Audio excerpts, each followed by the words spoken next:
নমস্কার ফ্রেন্ডস, আজকে আবার চলে এলাম আমরা বিপত্তারিণী বা বিপদনাশিনী পুজোর ভিডিও নিয়ে। তো আষাঢ় মাস চলে এলো, রথযাত্রাও চলে এলো।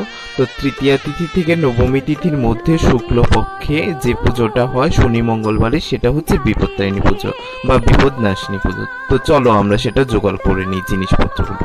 তো প্রথমেই যে জিনিসটা লাগছে, বিপত্তারিণী মায়ের একটা ছবি। তো ছবি বা ফটো তোমরা যাই বলো, যাদের পেতলের মূর্তি আছে ওরা পেতলের মূর্তিতেও পুজো করো জানি, আর যাদের কাঠামো করে মূর্তিতে পুজো হয় তাদের তো অন্য ব্যাপার।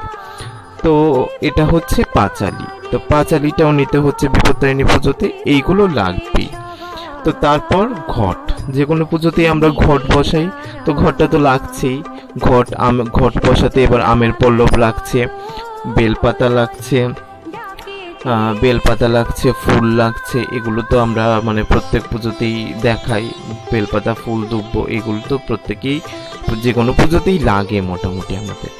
আর আরেকটা ছবি দেখালাম, এই ছবিটা নেটে তোমরা পেয়ে যাবে। যদি ওই ছবিটা কালেক্ট করতে না পারো, তো এই ছবিটা দিয়ে মোটামুটি মায়ের পুজো করা যেতে পারে। এই ছবিটা নেটে অ্যাভেলেবেল আছে।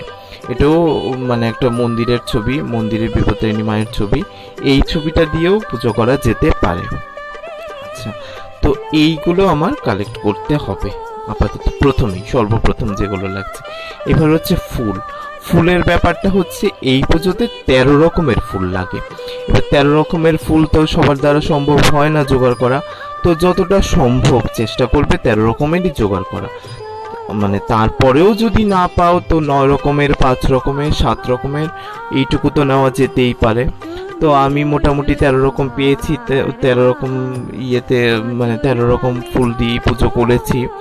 তো চেষ্টা, এই পুজোর আগে মোটামুটি বাজারে পাওয়া যায় 13 রকমের ফুল, মোটামুটি কালেক্ট করা যায় একটু খুঁজে মানে দেখলে। তো 13 রকমের ফুল লাগছে প্রথমেই, একটু একটু করে দেখিয়ে দিলাম আমি। এবার দেখতে থাকো তোমরা আর কি কি লাগছে ভিডিওতে।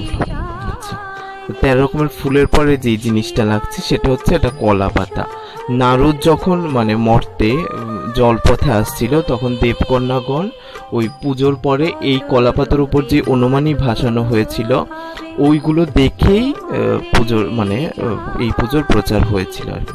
তো কলা পাতা সাজাতে সিঁদুর লাগছে, তেল লাগছে, সর্ষের তেল নিয়ে নেওয়া হয়েছে এখানে। আর ফুল, বেলপাতা তো অবশ্যই লাগছে, আমি আর সেগুলো দেখালাম না। আর কলা পাতা কী করে সাজাতে হয় আমি ডেসক্রিপশন বক্সে আমার গতবারের পুজোর লিঙ্কটা দিয়ে দিয়েছি, তো সেটার মধ্যে ডিটেইলভাবে আছে, তোমরা চাইলে দেখে নিতে পারো। এবার হচ্ছে লাল সুতো বা বিপত্তারিণীর রক্ষা কবচ। তো রক্ষা কবচ এই বিপত্তারিণী মায়ের নিতে হলে এটারও একটা নিয়ম আছে, এটার মধ্যে 13টা গিট দিতে হবে। এই রকম করে গিটগুলো পাকাতে হবে, এই যে একটা একটা একটা একটা করে।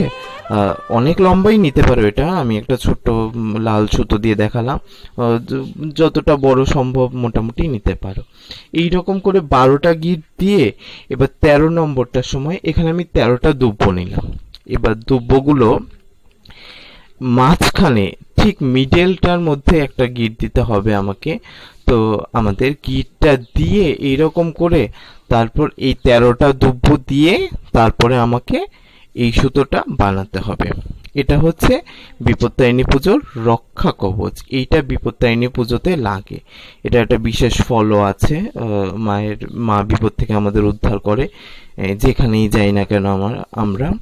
তো এই হচ্ছে বিপত্তারিণীর রক্ষা কবচ, এইটা লাগে বিপত্তারিণী পুজো।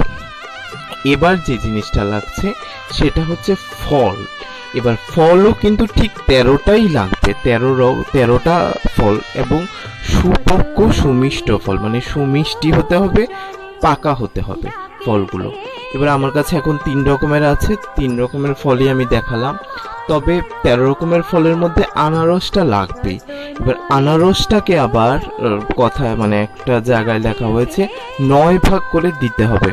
9 ভাগ করে আনারসটাকে তোমার মানে দিতে হবে আর কি আনারসটাকে। তো এই লাগছে বিপত্তারিণী পুজোর 13 রকমের ফল। এবার লাগছে দুধের মিষ্টি। তো দুধের মিষ্টি লাগবে, মানে দুধের মিষ্টি ছানারও মিষ্টি হতে পারে বা ক্ষীরেরও মিষ্টি হতে পারে। এই মুহূর্তে আমার কাছে প্যারা আছে তাই আমি প্যারাগুলো দিয়ে দেখালাম। তো এইগুলো লাগছে বিপত্তারিণী পুজোয়। 13 রকমের ফল, না পারলে কেউ 9 রকমের ফলও নিতে পারো, তবে 13 রকমের ফলটাই এই পুজোতে লাগে আর কি। না জোগাড় করতে পারলে যে যার সামর্থ্য অনুযায়ী বিজোড় সংখ্যায় ফল নেবে, সেটা কোনো বড় ব্যাপার নয় আমি মনে করি আর কি। এবার হচ্ছে লাগছে 13টা পান। 13টা পান আমি নিয়ে নিলাম এখানে। এই 13টা পান আমি নিলাম, আর 13টা পানের সঙ্গে 13টা সুপুরি নিতে হবে। এই সুপুরিগুলি অবশ্যই নেওয়ার চেষ্টা করবো, গোটা সুপুরি। তবে ফলগুলির কথা যেগুলো বলছিলাম, তবে ফলগুলো কিন্তু তোমরা কেটেও দিতে পারো, গোটাও দিতে পারো। এবার গোটা ফল দিলে এগুলি কেটে পরবর্তীকালে প্রসাদ নিতে হবে। আর মুগ কলাই মানে মুগ কলাই এগুলি দিয়ে ভোগ দিতে হবে মায়ের, কাঁঠালি কলা দিতে হবে এই পুজোতে। এগুলোই আপাতত। তো এই ভিডিওটা যদি উপকার হয়ে থাকে তোমাদের, অবশ্যই লাইক, কমেন্ট এন্ড সাবস্ক্রাইব করো আমার চ্যানেল। আর আজকে এ পর্যন্তই। আর আমার ডেসক্রিপশন বক্সে তো আছেই ফুল ভিডিওর লিঙ্কটা, ওখান থেকে দেখে নিও। Thank you.